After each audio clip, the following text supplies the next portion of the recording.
After dipping to as low as $73 a barrel earlier this month, the price of oil has enjoyed a steady climb back to around the $80 mark.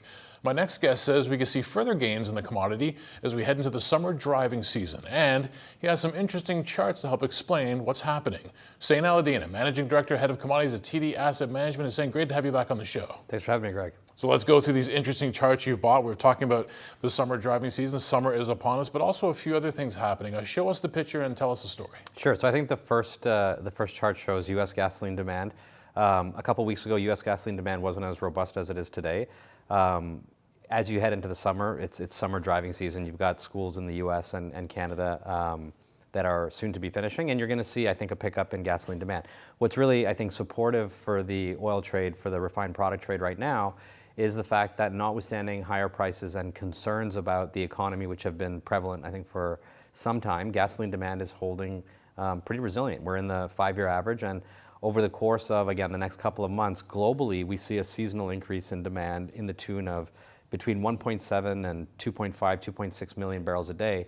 So if you think about supply and demand, my demand sequentially is increasing pretty meaningfully over the course of the summer, which typically happens in the third quarter of the year, at the same time that OPEC a few weeks ago came out and committed to keeping production constrained until at least September. So that points to what I believe will be pretty large draws over the course of the summer, and part of the reason that we do think that there is upside in oil from current levels. So draws, summer driving season, but also tensions in the Middle East, perhaps working on the other side of that equation. Yeah, so I would say 6, 8, 12 weeks ago, a lot of risk premium in the market. You saw a lot of folks buying upside calls to protect their equity fixed income portfolios should there be an increase in hostilities in the Middle East and an increase in oil price. That seems to have largely been taken out of the market. You see sort of the call skew getting softer and less sort of interest in the market in upside. I don't think that tensions in the Middle East are resolved. I think if anything, we can see, the Canadian Foreign Ministry came out this morning and advised Canadians in Lebanon to leave as quick as they possibly can. We do see that there is a buildup of troops on both sides of the border there, Israel, Lebanon. So I'm not sure that sort of we're out of the woods by any stretch. And in the context of reasonably tight fundamentals, tight inventories, improving demand, I think there's a host of factors that point to more upside than downside here. All right, you guessed what I was going to say next here. Let's talk about inventories. You can show us a picture of U.S. crude inventories and the story that's telling. Yeah, so U.S. crude inventories, and I think part of the reason the market got a little bearish or prices were weaker in the last several weeks is because inventories were building. Now, they seasonally do build at this time of year, but if you look at it in a historical context, and that's what I've tried to do here on this exhibit, inventories are extremely tight, and tighter, I think, than they've been. This data goes back, I think, to the mid-90s. So tighter than they've been since the mid-90s, and demand has increased globally very meaningfully from the mid-90s. We get demand growth somewhere between 1 and 2 million barrels per annum every year. So think about how much larger your demand is today vis-a-vis where it was the last time inventories were this tight. I argue that we don't have a comfortable level of inventory to contend with any potential disruption, and I still have demand increasing over the course of the summer sequentially. I think the landscape is quite a tight one. If we look at the crude forward curve, right, crude has been and remains in backwardation, meaning that the refiner is willing to pay a premium to have that crude today vis-a-vis waiting 6 months or 12 months. 10% more expensive to buy oil today versus taking oil for delivery a year forward. That indicates tight fundamentals in the market. So if inventories are tight, demand is rising. Of course, you want to take more of the ground. One would assume you need rigs to do that. Rig count, what story is that telling us? So late last year, we saw U.S. production rebound pretty meaningfully, surprised most people, ourselves included. A lot of that growth was private companies sort of drilling to look more attractive as an M&A target. Today, when I look at the rig count, we've seen it actually fall. I think we're sitting at levels that we haven't seen since 2021. Yes, there are productivity gains occurring in the shale, which is allowing production to grow, but without incremental rig count, you're not going to get the same type of production growth that we saw last year. And again, in the context of still growing global demand, we need to see increased production. This idea that we're not going to be using oil 5, 7, 10 years out, I think to a certain extent is limiting the willingness of folks to grow production, especially because projects take a very long time outside the U.S. shale to bring to market. That sort of supply-demand balance looks concerning as I look into 25, 26, 27, if I'm going to continue to use this stuff, which I believe we are. I'm assuming the industry is looking at the same data that you're looking at, but you said, where is the incentive? Where is the incentive, and will it come? Well, so I think part of the challenge is that today's oil price, I should be seeing more activity than I am. But I think, companies are loath to invest for a host of reasons. One is the heat that they get from their equity investors who have a ESG focus and don't want to see this increased carbon footprint.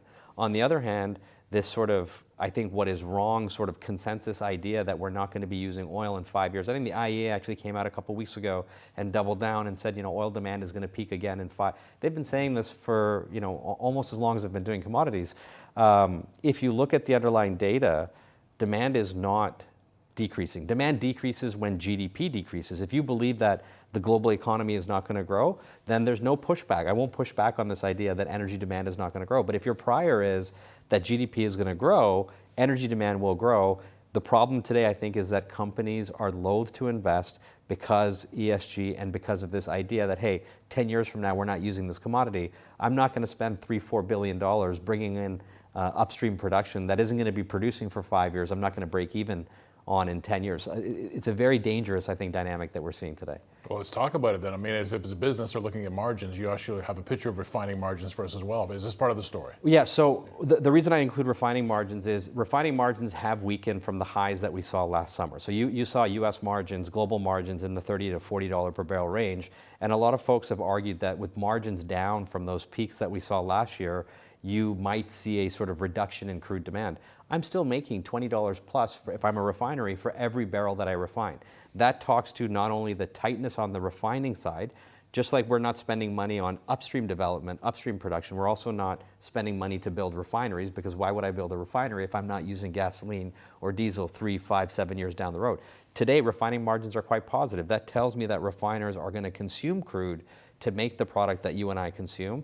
So I include this chart because I think it points to the near-term upside that we're likely to see over the course of the summer as seasonal demand increases. Let's talk about positioning. What's it look like out there? I think you're saying there's dry powder. Yeah, when I look at, so this is data from the CFTC, the Commodity Futures and Trading Commission, and they show positioning in the market this is net length. So this is the net length that the market, non-commercial or speculators hold in the market. What this is telling me is that there's a lot of dry powder. If I look at where positioning is today relative to history, we're sitting on the lows. I think as the market tightens through the summer, you're going to see more money that, again, is sitting on the sidelines. Maybe it's sitting in NVIDIA, I'm not sure, come into the market and potentially send crude prices higher. We're going to take a broader look now at the commodities market and the things you're seeing out there. Hussein, let's start with gold. I think a lot of questions around this one. Yeah, so gold has traded over the course of the last 12, 16, 24 months, probably more strongly than most people had anticipated. And I say that because typically we look at the dollar and real rates, and the dollar has been stronger and real rates, broadly speaking, have been stronger. Typically those are headwinds for gold. I think gold has performed because you've seen a lot of specifically EM central banks, emerging market central banks, diversify their reserves. If you look at their reserves in aggregate, these guys are holding 60, 70, 80, 90% of their reserves in US dollars or maybe US dollars and euros.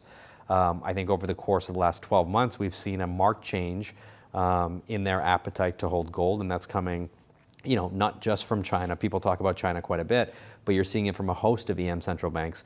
And a couple weeks ago, China came out and said, we've been buying a lot of gold. We're going to pause. Gold traded down, I think, $60 an ounce that day, has started to kind of grind back. I think, again, and I've said this before on your show, the outlook for gold in the very near term, I'm not sure, right? I don't know what the dollar does. I don't know what real rates do on a 1 week, 2 week, 2 month basis.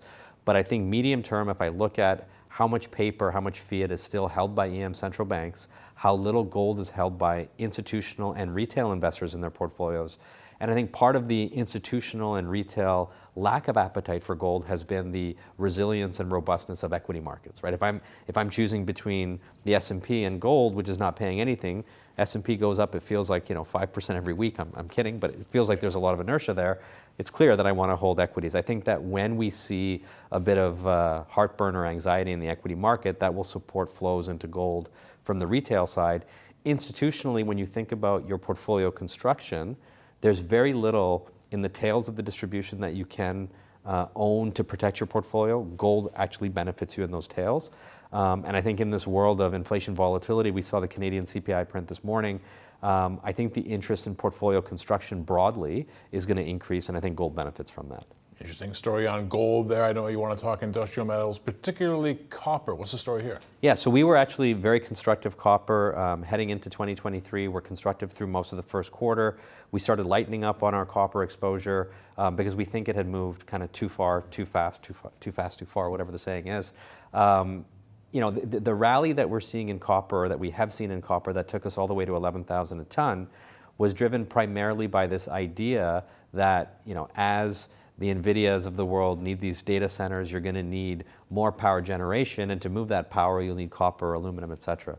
Again, we were of the view that it kind of had moved a little bit too fast. China is still, and construction property in China is still very, very important for copper. I do think ultimately copper looks really, really good on a multi-year view.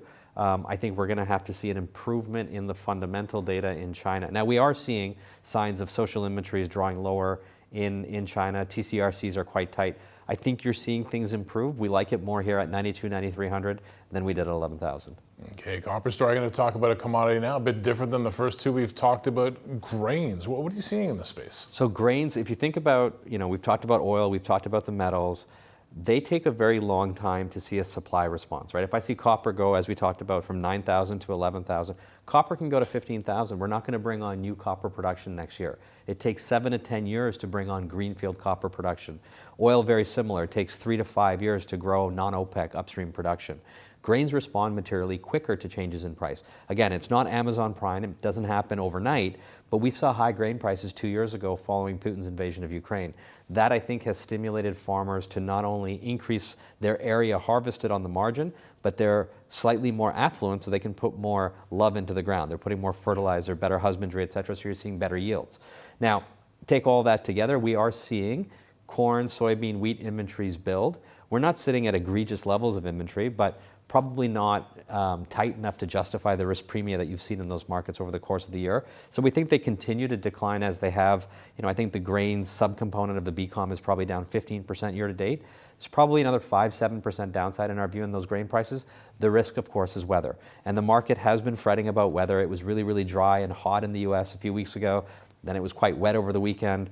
If you look at those events independently, it can be quite concerning for yield. If you look at an aggregate, hot, dry weather and replenished moisture levels is actually a great combo for yield. So we still think that yields are going to be quite nice this year, and that's true for both South America and North America. There is obviously weather risks that we have to be aware of, but ultimately think the grains do trade lower.